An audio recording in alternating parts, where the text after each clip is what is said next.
Hello everyone, কেমন আছো তোমরা সবাই? আজকে আমার পার্সোনাল র্যাপিডো করে আমি চলে গিয়েছিলাম একটু বিকেলে ঘুরতে।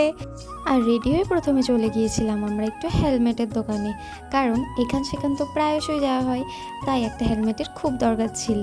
হেলমেট কিনে নিয়ে আসার পর আমরা গেলাম একটা স্টেশনারি দোকানে, কারণ আমার কিছু জিনিস কেনার ছিল তাই।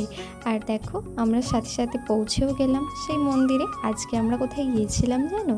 আজকে আমরা গিয়েছিলাম ডোমজুড়ের ইস্কন মন্দির। আর ভিতরে ঢুকে জাস্ট আমার চোখটা আটকে গিয়েছিল আমার রাধারানী আর আমার মাধবকে দেখে।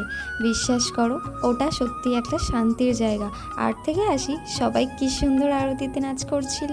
হ্যাঁ, আমিও করছিলাম, কারণ আমার খুবই ভালো লাগে। আমার মহাপ্রভু রাধারানীকে দেখে দেখে আমার প্রাণটা ঠিক জুড়িয়ে গিয়েছিল।